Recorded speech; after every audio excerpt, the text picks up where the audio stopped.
Good morning, everyone, and welcome to implementing complete streets at the local level. Please note that today's webinar and meeting will be recorded and the slides will be available after today's presentation. My name is Jennifer Marandino, and I'm the Executive Director of the South Jersey Transportation Planning Organization. I'm joined here today by representatives from Cross County Connection, Sustainable Jersey, and the Allen M. Voorhees Transportation Center at Rutgers University. The South Jersey Transportation Planning Organization, referred to as SJTPO, is the Metropolitan Planning Organization, or MPO, serving Atlantic, Cape May, Cumberland, and Salem counties in southern New Jersey. SJTPO serves as a technical resource, provides access to funding, and works to provide a regional approach to address transportation planning and engineering issues. As can be seen on the slide, the state of New Jersey is fully covered by an MPO, with NJTPA serving the 13 counties in North Jersey and DVRPC in the central part of the state. The SJTPO region itself is small and rural by New Jersey standards, but our population roughly triples in the summer. And during the summer, if our region were a state, it will be the third densest in the country. So it kind of underscores some of the challenges in our region there. We have a lot to cover today. So today we'll talk about the benefits of having a municipal complete streets policy and learn about the emerging trends that are changing how we design our transportation network. We'll spend a good chunk of time talking about how to create an effective complete streets policy of your own. We'll have time for Q&A at the end, but feel free to submit questions during the chat at any point during the presentation. And before moving into today's presentation, I wanted to mention that today's training has been made possible thanks to funding allocated by NJDOT. There are a few topics that we won't be covering today, but will be addressing in part 2 of this workshop in person at Rowan College of South Jersey next Thursday, January 30th, went backwards there, from 1 to 4 p.m. If you're interested in learning about designing, maintaining, and funding complete streets, be sure to register and attend next week's training. The QR code on the slide will take you directly to the registration page. And then we'll share this information again at the end of the presentation as well. All right, let's start about talking about safety. We've spent decades designing our roadways to accommodate faster speeds with some deadly consequences. Prioritizing speed has given us increased risk of crashes, increased risk of death and severe injuries, less comfortable and somewhat unattractive streetscapes, a hostile pedestrian environment as well. The graphic on the right side of the screen shows that in a vehicle-pedestrian collision, the chance of a fatality increases from 5% at 20 miles per hour to 85% at 40 miles per hour. A significant increase there. Driving speed also directly impacts your driver's ability to see the pedestrian. The faster you're driving, the less you see in your field or cone of vision. That's one reason why highways are designed with so few distractions and so much visibility. However, if you can't see the pedestrian, you won't stop. Another safety consideration is that the vehicle size, height, and weight have trended upwards in the last decade, especially over the last few years. SUVs and pickups weigh more and are deadlier for pedestrians than cars. As they become more popular, the share of pedestrian deaths involving those vehicles, trucks, vans, and SUVs, have increased from 22% to 44% since the mid-1980s. In New Jersey, pedestrian and bicycle facilities comprise a larger portion of roadway deaths than the national average. In 2024, over 30% of our roadway deaths were pedestrians and bicyclists. But unfortunately, we're not quite yet spending 30% of our roadway funding on those modes. Where are the fatalities and serious injury crashes happening in Jersey? This data is for all crashes and shows that the most fatal and serious injury crashes, or FSI, occur on busy, higher speed roadways, and nearly half of them happen in low light conditions.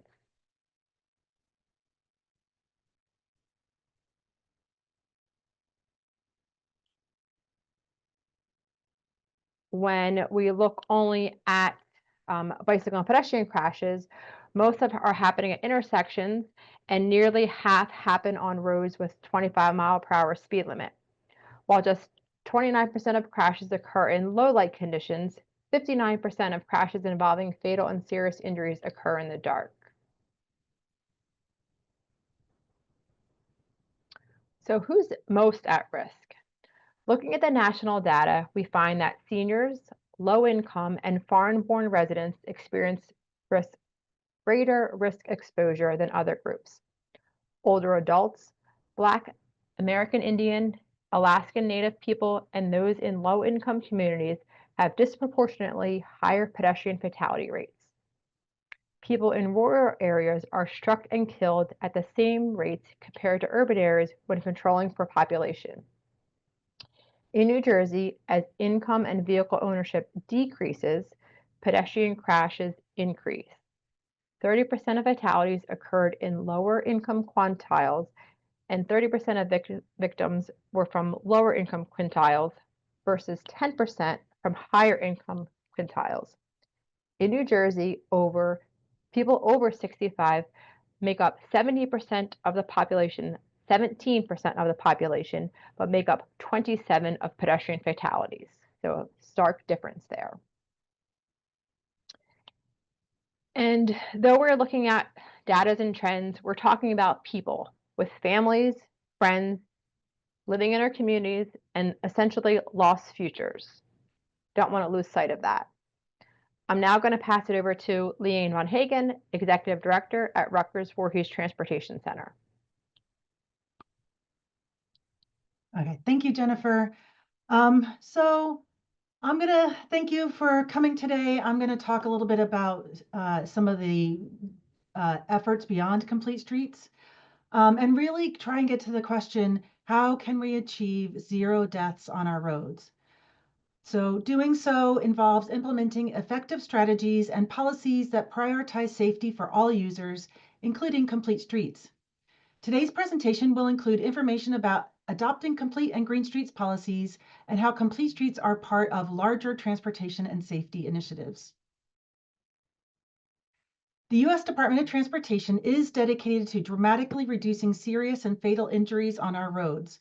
Achieving zero roadway deaths demands a cultural shift that views these fatalities as both preventable and unacceptable. In addition, the New Jersey Strategic Highway Safety Plan and our newly signed New Jersey Target Zero Commission bill share this vision, striving for zero deaths on all public roads.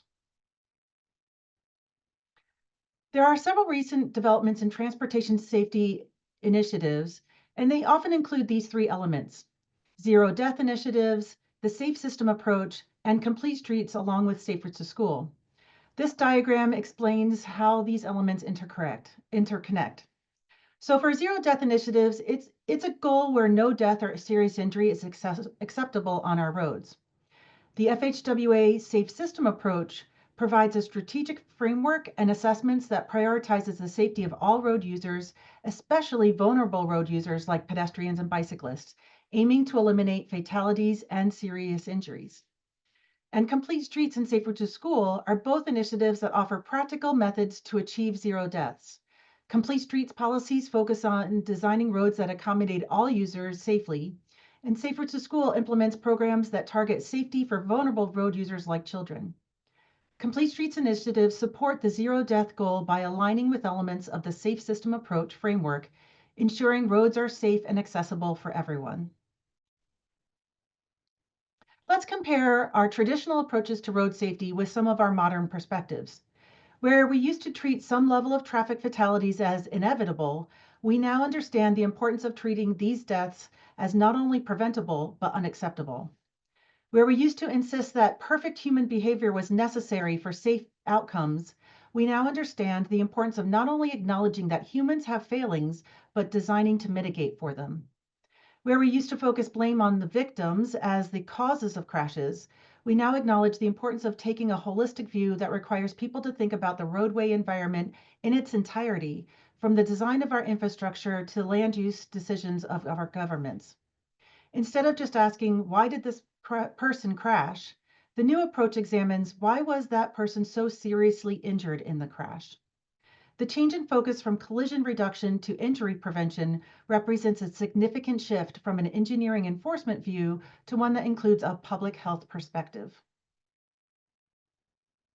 The Federal Highway Administration's Safe System approach sets an ethical imperative that no one should die or be seriously injured on roadways. Rather than focusing on changing human behavior and preventing all collisions, the Safe System approach reinforces transportation systems designed and operation on anticipating human errors and reducing impact forces to minimize crash severity and thereby saving lives. By acknowledging these principles, the Safe System approach aims to achieve continual improvements in 5 areas: safe road users, safe vehicles, safe speeds, safe roads, and post-crash care. Complete Streets elements that best align with the Safe System approach are safe roads, designing streets to protect all users, especially vulnerable ones, and safe speeds, implementing traffic calming and setting appropriate speed limits to reduce crash severity. These elements work together to create safer, more accessible streets for everybody. So creating a vision for zero traffic deaths underscores that every life matters. It sets clear, non-negotiable goal of 0 fatalities and serious injuries. Moreover, a target for 0 deaths drives innovation, accountability, and is a proactive approach to safety. I do highly recommend you watch and share this New Jersey DOT video about why it's important to aim for and to achieve 0 deaths. At this point, I'm going to pass the presentation over to my colleague, Greg Woltman, who is a research project coordinator at the Rutgers Voorhees Transportation Center. Thanks, Greg. Thank you, Leanne. What do we mean by complete streets? Complete streets are streets that are designed for everyone. By everyone, we mean all roadway users and all travel modes, including pedestrians, bicyclists, and transit users, and travelers of all ages and abilities. Complete Streets brings pedestrians and other road users into the conversation about how streets are designed. Roadway design is no longer solely about moving as many cars and trucks through as fast as possible through our communities. It's now more about what is happening in our communities. And it's not just about safety. Complete Streets addresses health, environment, economic vitality, and equity. Implementing Complete Streets often asks 2 questions. Who is the street accommodating? And how will you accommodate them safely and comfortably? Complete Streets are safer not only for non-motorized transportation, but also for drivers. Implementing Complete Streets does increase safety and reduce crashes for drivers as well. Complete Streets starts with which people and how those people use the streets. Complete Streets elements and features vary based on community land use context and the role that a particular street needs to serve within the broader scope of the multimodal network. There is no one-size-fits-all approach. Complete Streets implementation happens over time and is an iterative process. Even in places we think of as having very dense complete networks, progress was the result of intentional processes, planning, and long-term investment over time.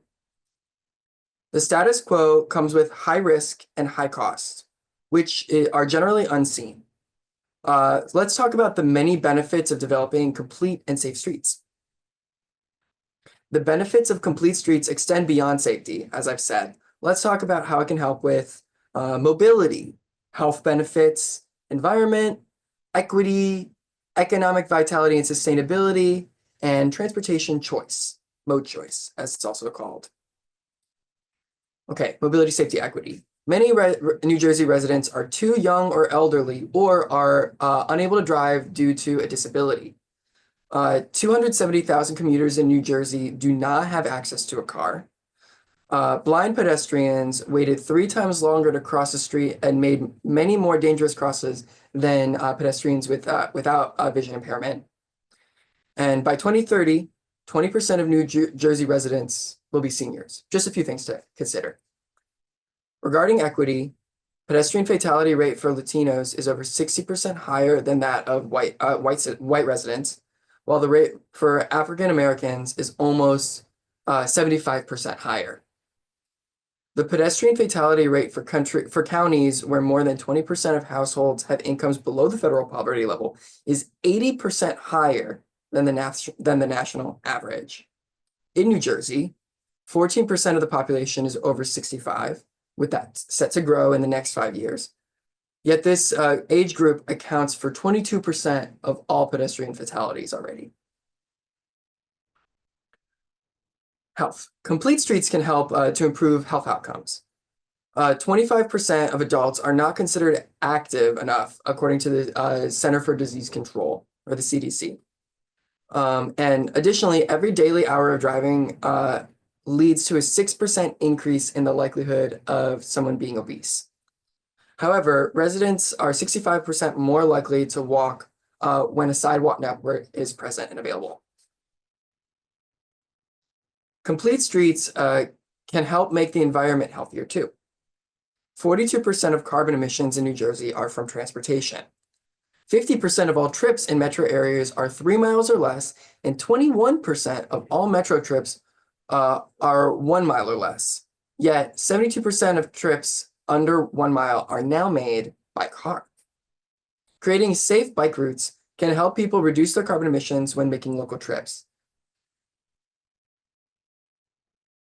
Complete streets improve access to opportunity and can address historic inequities in job opportunities and transportation investment. There is a spatial mismatch between where jobs are located and where people live, especially for lower income people of color. For instance, Black residents, women, and older workers are more sensitive to job accessibility than other subgroups of the population.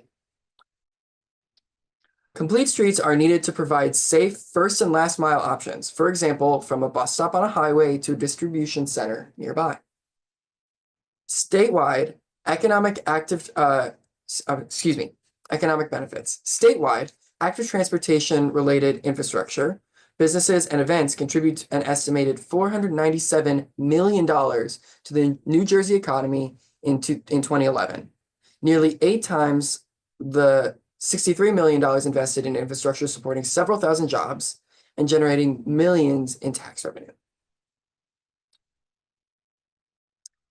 While we talked about the safety impacts to individual lives earlier, injuries and fatalities can also be assigned a monetary cost. USDOT's value of a statistical life in 2021 was $11.8 million. The value of statistical life is an economic value used to quantify the benefit of avoiding a fatality. In New Jersey, we are losing over $8 billion a year due to traffic fatalities. Of course, there is a cost to making roadway improvements, but most complete streets projects can be completed within the right-of-way with no need for additional property acquisition or widening costs. Most involve paint, striping, and signage. For example, an alternative example, RRFB installation costs, which are rectangular rapid flashing beacons, generally cost under $50,000, closer to $25,000 on average, and result in ped crash reductions as high as 47% in some conditions. I am now going to pass it over to Sam Rosenthal, another research project coordinator at the Rutgers Voorhees Transportation Center. Thank you, Greg. So now that we've covered some of the basics, let's talk about some more nuanced emerging trends in complete streets. Equity is inherent to the complete streets approach. By definition, complete streets seek to ensure fair and safe access for all people, regardless of mode, age, ability, or socioeconomic status.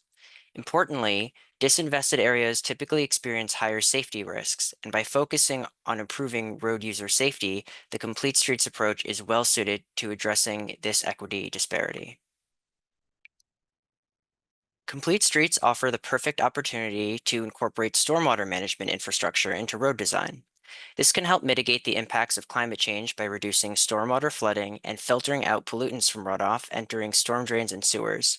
These green streets components can come in the form of rain gardens, bioswales, or street trees that are integrated into the design of complete streets. In recent years, the growth of e-commerce has also necessitated an increased focus on the role of freight within complete streets. Deliveries not only have impacts on congestion and air quality, but also on safety. Employees may lack safe walking routes to access their jobs at warehouses.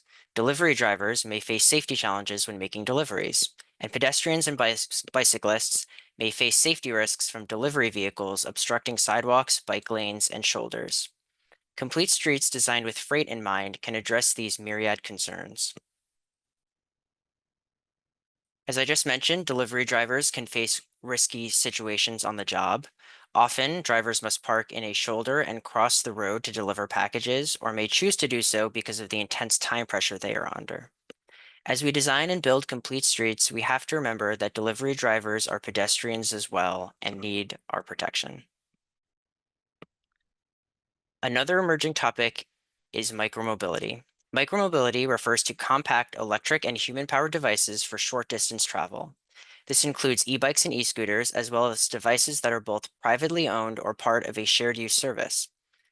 Micromobility can provide mobility for young people, older adults, those with physical disabilities, and those who may not want to or may not be able to own a motor vehicle. Incorporating micromobility into complete streets helps create inclusive, flexible, and sustainable transportation options that cater to diverse needs. The NJDOT Bicycle and Pedestrian Resource Center is currently producing a micromobility guide for New Jersey, which is expected to be released soon. The guide will provide information on the laws regulating different types of devices, as well as safety tips for using micromobility in a variety of contexts. Last year, Bridgeton tested an e-bike voucher pilot program. The initiative was part of the Transformative Climate Communities pilot program and included the Gateway Community Action Partnership and Mojo Bicycle Shop as partners. The program provided 10 carless Bridgeton residents with low-speed e-bike vouchers. The vouchers covered 90% of the purchase price of a new e-bike, up to $1,400, and included a safety package, which included a lock, helmet, lights, and a vest. The program was successful in providing residents with a cost-effective means to access transportation. Placemaking is another emerging trend in complete streets. Placemaking includes reimagining how the spaces between buildings and streets, our most common public space, can better serve people and create a sense of community. The placemaking process strengthens connections between people and the places they share, fostering a sense of belonging, community, and pride. This process involves understanding a community's desire for a space, adding features that reflect what is unique about that particular place, and doing so in a way that brings a place to life. It is critical that everyone can enjoy the space, regardless of their age or ability. And these spaces are effective precisely because of their broad appeal. They can be claimed by anybody because they are designed for everybody. One of the most effective forms of creative placemaking is through low-cost temporary interventions or demonstration projects. Placemaking can be integrated into the complete streets process to activate spaces and encourage non-motorized forms of transportation. Complete streets should also be designed for all abilities, including those with physical disabilities and those with intellectual and developmental disabilities. In January 2023, Governor Murphy signed a bill mandating that the New Jersey Department of Transportation implement a complete streets policy that enhances safety for people with autism and intellectual and developmental disabilities. Policy includes developing guidance to improve mobility options and integrating these into transportation planning and projects. This legislation, as well as NJDOT's recently released internal complete streets policy, which we'll cover momentarily, represents a huge step forward for advancing equitable streets in New Jersey. I'm now going to pass it back to Leanne to cover the next set of slides. Thanks, Sam. Okay, so let's dive into how to develop effective complete streets policies for your community.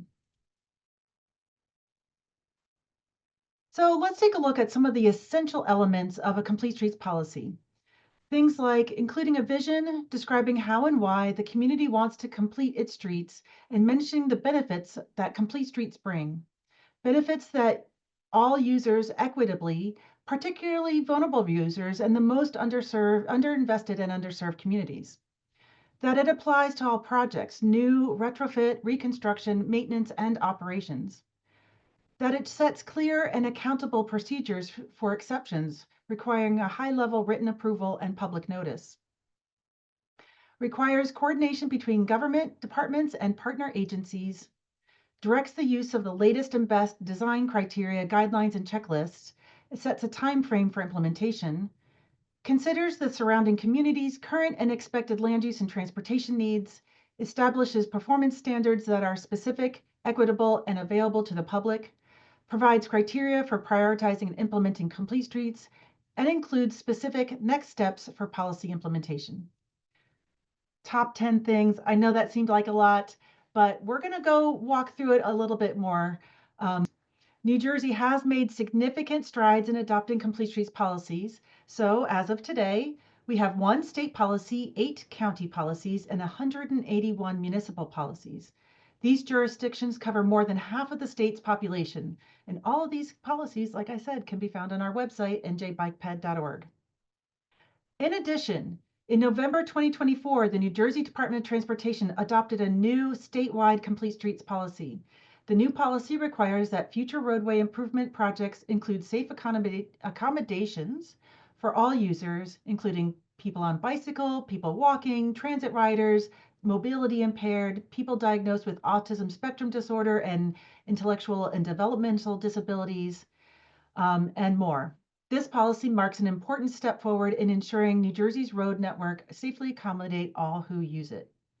At the municipal level, New Jersey is in many ways also a success story for complete streets policies. However, the quality of these policies do vary widely, revealing that not all complete streets policies are created equal. So after many municipalities adopted complete streets policies between, say, 2009 to 2017, we were asking ourselves, are these policies being implemented? So in 2017, we looked back at the policies that had been passed, and we found several issues with transparency and accountability. Many times, the original language broadly allowed for exemptions by using language like when possible, if practical, when feasible. A lack of written documentation or public involvement has made it hard to know if accommodating all users was fully considered. Also, not having benchmarks in many cases made it difficult to track progress and ensure implementation was happening. And in some cases, we found examples of resolutions that probably didn't really qualify as policy at all.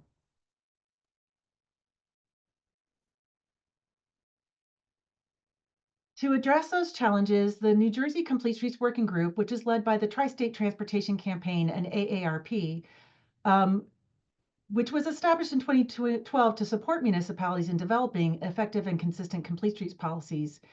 The group started looking into which municipalities were effectively moving forward with implementations and which were running into difficulties. The group compared policy language and resolutions that had extras, like checklists. Members also spoke with elected officials, champions, and other stakeholders to identify barriers. Based on this analysis, the group developed a good understanding of what was working and what wasn't, which resulted in answering the question, what is an effective, complete, and green streets policy? Well, one thing is we found the language matters. We found stronger policies are needed. And the way I like to explain it is there are resolutions, which are official statements of support, and they use the typical whereas type statements. Then there's policy, which really addresses process and actions designed to ensure that complete streets are routinely considered in all transportation decisions. Often this can include the use of checklists. However, the gold standard is adopting an ordinance, which is law that can be enforced and becomes part of a searchable record of municipal laws.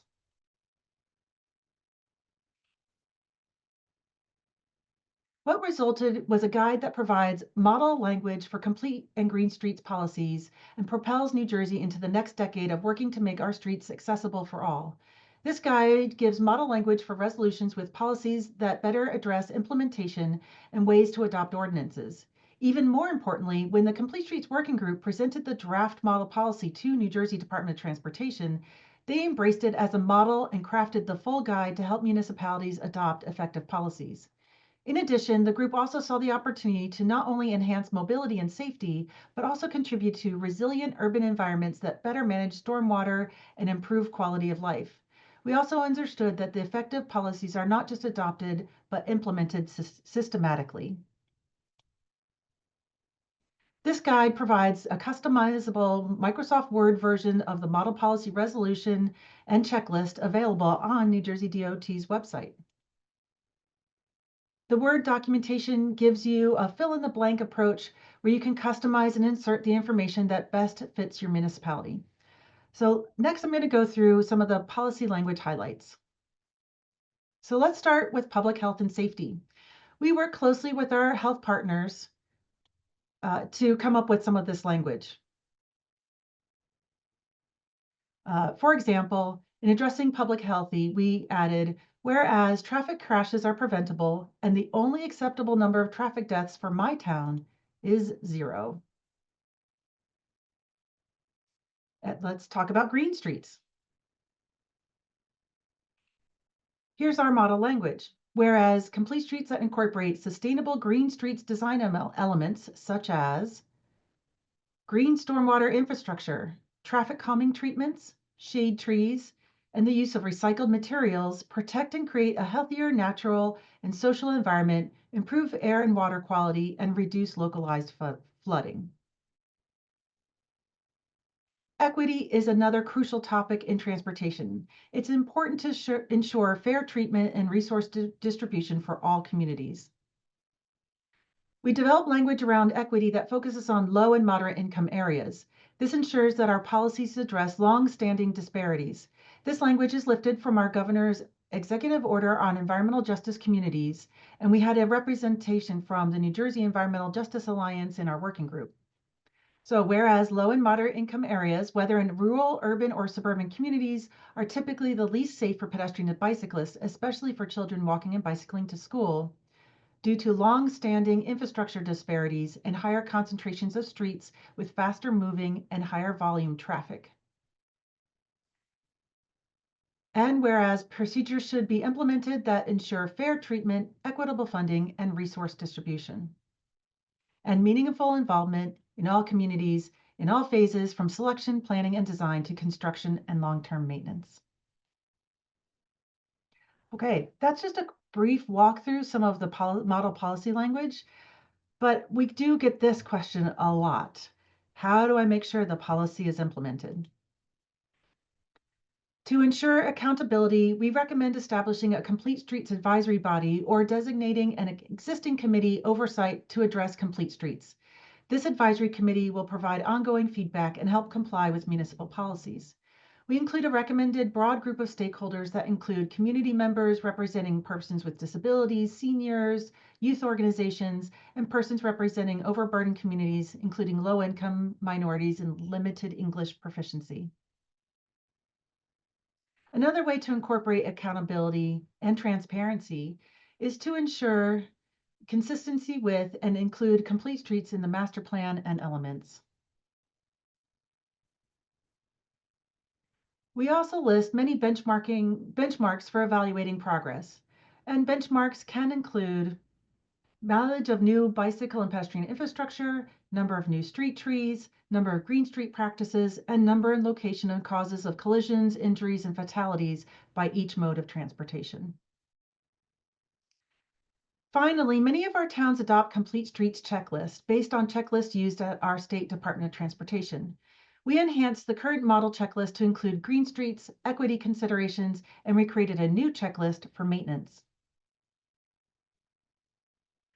Since the release of this model policy and guide in 2020, we've had a lot of conversations about these checklists. Specifically, several towns have found the checklist to be especially useful. But why? There are several reasons. including that they provide structure, especially during planning board development reviews. They serve as a tool to integrate multiple modes of transportation and keep details from falling through the cracks. They communicate expectations to developers for bicycle, pedestrian, and transit use, and provide a formal way to grant exemptions and specify which exemptions apply. So, how do municipalities use these checklists? They use it in several ways, including the package of content given to developers as part of the planning board review. Here you can see an example of what a checklist might address, including street cleaning, snow removal, and restriping.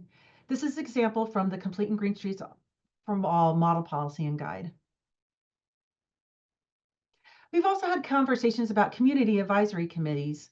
We understand not all municipalities have resources for yet another committee. However, many towns do have traffic safety committees or other committees that could be enhanced to address complete streets.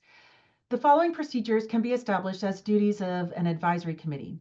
Require developers to submit complete and green streets checklists with applications, review checklists and provide feedback, monitor project implementation, and review and advise on exemptions.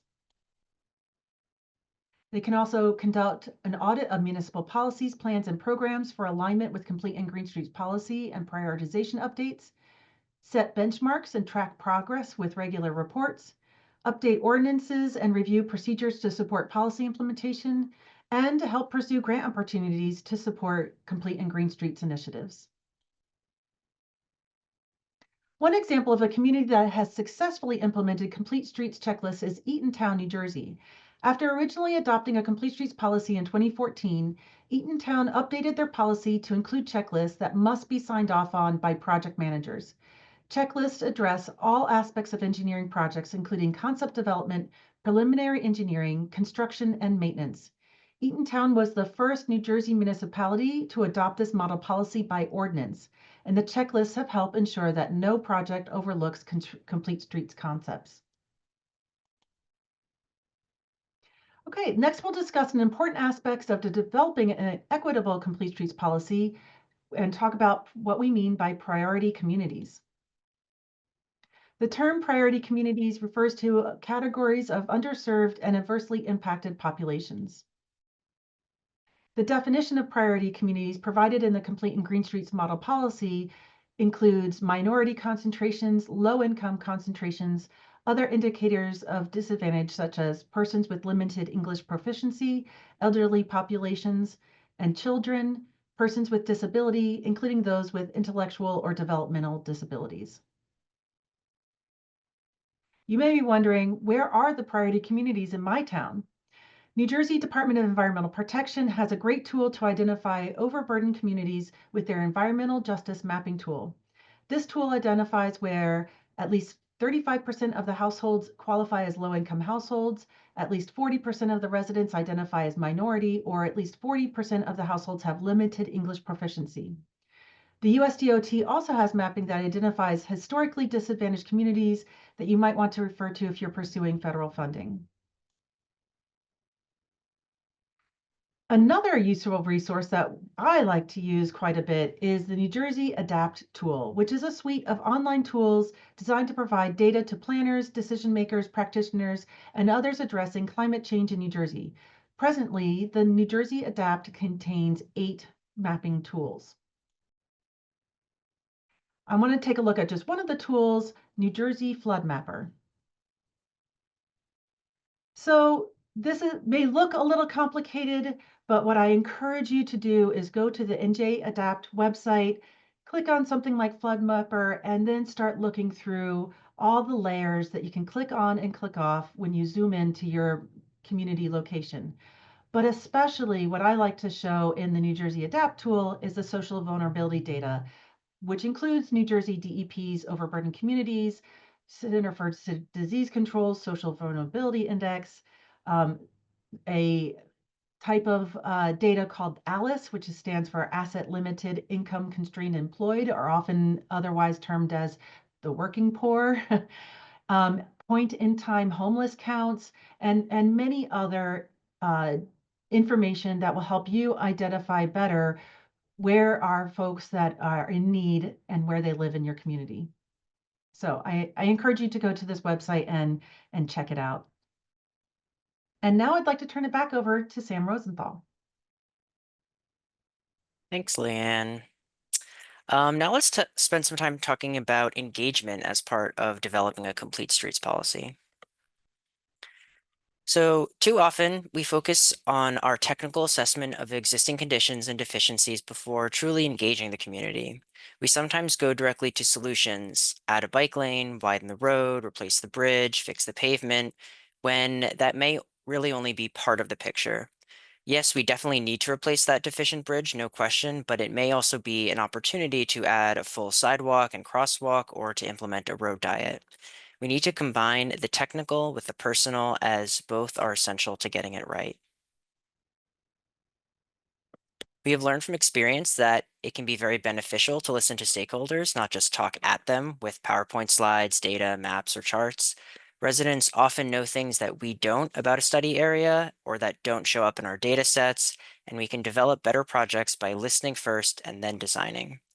It can take some effort, but the outcomes are better and can also help to establish trust and confidence in our projects and strategies. There are many ways to engage. Collaboration and listening are about expanding the perception of what's possible. Projects and strategies that achieve multiple goals reflect the local context and community and provide a range of benefits. We can use local committees and boards to identify problems and needed improvements. More and more, we're also going directly to the community by hosting and participating in public events and pop-ups like the bike safety rodeo that you see in the middle photo. And demonstration projects can help build support for innovative and unfamiliar projects and designs, like this street crossing and trail connection in Keyport on the right. These are just a few of the many examples across New Jersey to engage, listen, and demonstrate the benefits of simple and low-cost projects and strategies that provide a host of benefits to residents, communities, and local businesses. Ask people participating in events or passing by the pop-up how they feel in the space. What makes it a great place? Can they read the street? And what would make them more comfortable in this space? Now let's talk briefly about measuring the success of a complete streets policy. There are many ways to measure success, and when it comes to accountability, the Complete and Green Streets for All model policy offers a full menu of options depending on the data available and the capabilities of your town. As Leanne mentioned earlier, benchmarks can consider things like, are we engaging with and implementing complete streets in underserved and adversely impacted communities? Are we installing ADA compliant infrastructure? How many new street trees have been planted? Things like that.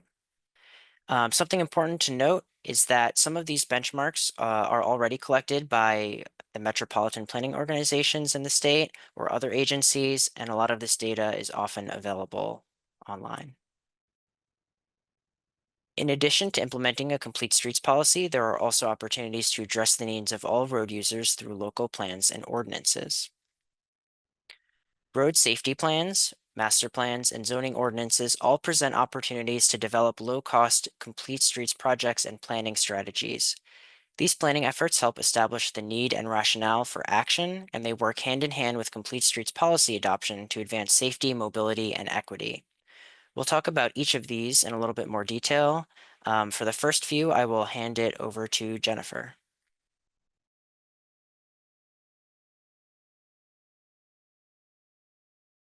Oh, I felt like technically challenged there. Thanks, Sam. Let's start at the county level.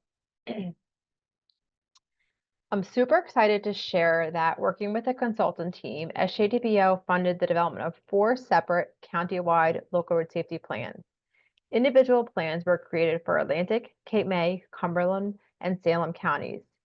Each LSRP or LRSP, provides a framework for identifying, analyzing, and prioritizing roadway safety improvements on county and local roads. The LRSP development process and content are tailored to local issues and needs. The process resulted in a prioritized list of issues, risks, action, and improvements that can be used to reduce fatalities and serious injuries on local roads with consideration on both infrastructure and the behavioral side of safety. The planning process included extensive data analysis, which is public available on New Jersey GIN, and engaged stakeholders in county, municipal, state, private, and nonprofit sectors. The plans were approved by the County Board of Commissioners, providing high-level approach and support for this work. We're moving into year 3, which will focus on implementation of the plans, allowing us to ensure that the planning work does not simply end with the plan, but work to reduce fatalities and serious injuries on the roadway network itself. More information is available at saferoadssouthjersey.com, where the final plans will be posted. High injury networks are another opportunity to identify safety concerns. HINs, or high injury networks, are cost-effective, strategic approach that identify intersections and roadway corridors with high crash rates, resulting in deaths or serious injuries. High injury networks use a data-driven approach to help direct safety improvements to the areas of greatest need. Network screening lists of various focus have been developed for each county and local roads in New Jersey for each MPO region. As noted, the county-wide local road safety plans in our region, SJTPO, identified a high injury network for each county, utilizing data to prioritize location for safety improvements. And then I'll pass it back over to Sam to finish this out. Thanks, Jennifer. Let's talk about a few opportunities to advance complete streets at the municipal level. Pedestrian and bicycle plans assess current conditions and outline recommendations to improve walking and biking safety in a particular community. They may be adopted as part of master plans and can be outcomes of local complete streets policy or be the inspiration for creating or updating a local policy. The New Jersey Department of Transportation, counties, municipalities, and regional planning agencies all make a significant investment in bike ped plans. There are literally hundreds of bike ped plans across the state. Plans that are created as part of the NJDOT Local Bike Ped Planning Assistance Program can be found online at our website, njbikeped.org. An important part of bicycle and pedestrian plans is crash mapping, which is a process that identifies the geographic locations of bicycle and pedestrian crashes in a community. Crash mapping analyses can also identify where the most serious crashes happen and can help to determine which streets or intersections to prioritize for safety improvements. Your TMA, or Transportation Management Association, can be a great resource to help with crash mapping efforts where you live or work. In the first round of SS4A, or Safe Streets and Roads for All applications, announced in January 2023, the city of Vineland in Cumberland County was the sole recipient of SS4A funding in the state of New Jersey to implement roadway safety improvements. The federal grant is $20 million to implement a road diet along Chestnut Avenue, including a reduction in the number of vehicle lanes, narrowing of travel lanes, installation of bike lanes, improvements to sidewalks, and street lighting. Vineland successfully received its implementation grant thanks to a strong collaboration with the South Jersey Transportation Planning Organization, which was already working on a Cumberland County bicycle and pedestrian safety action plan. And finally, standards contained within local zoning ordinances can help advance complete streets as well. This can include sidewalk standards, bicycle parking standards, street tree requirements, curb management, and more. The connection between a community's land use and transportation needs are strengthened when zoning ordinances reflect and support complete streets implementation efforts. I will now pass things over to Ann Heasley, Senior Program Manager at Sustainable Jersey, to cover the last few slides and bring us home. All right, thanks, Sam. So happy to have a chance to talk to you about Sustainable Jersey and how we try to support your work in active transportation. And basically we do that by providing tools, resources, and funding. So many of you might know about our certification program, and you may have gotten points if you adopted a complete and green streets policy. Or you may have reached out to your TMA, like Patrick, and worked with them on a bike or pedestrian audit, which also might be available for points, or maybe if you're making updates to your master plan. So we have a range of actions that you can get points for related to biking and walking. And we also have a small grants program that actually is open right now with a deadline in early February to help support implementation of any of our actions. So you can find out more about that on our website. You can get our newsletter, or just go to our grants page and find out about how you can apply for those small grants. So in addition to that, right now, today, we've been talking about complete streets, and this is possible with funding from the South Jersey Transportation Planning Organization, where Sustainable Jersey has partnered with the Alan M. Voorhees Transportation Center at Rutgers, the folks here at VTC, as well as Cross County Connection Transportation Management Association, to deliver this program to help municipalities implement complete streets. So it has three components: has training, that's part of what we're doing here today. There's also some technical assistance. And in the days ahead, the Cross County Connection TMA will be developing a demonstration materials lending library. More about that in the future. But all of this has been supported by SJTPO with federal funding from the New Jersey Department of Transportation. So in addition to this training today, we also have a solicitation out for technical assistance. So if your municipality is in one of the 4 counties of the SJTPO region, Atlantic, Cape May, Cumberland, or Salem, you're able to apply for technical assistance.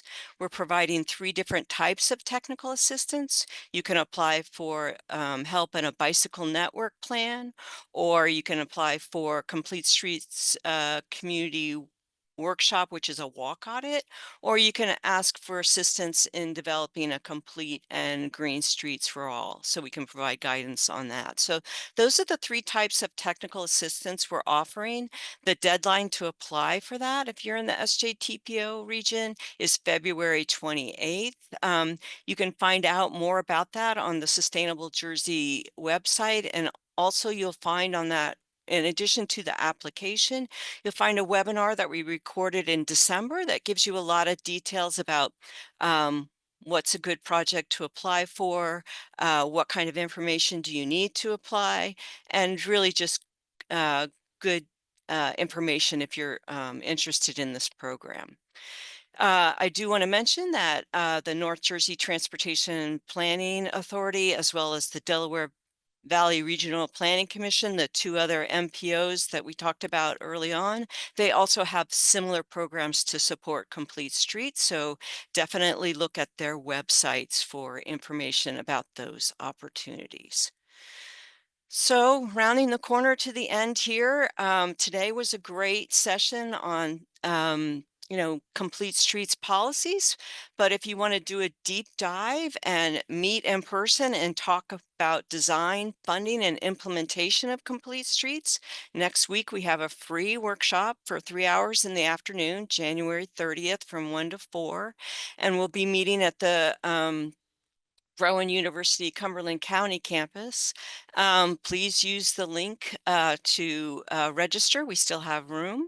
And we do want to thank SJTPO and DOT for supporting this training today, as well as next week's, and providing the support to pull together all the resources and information and funding to do this work.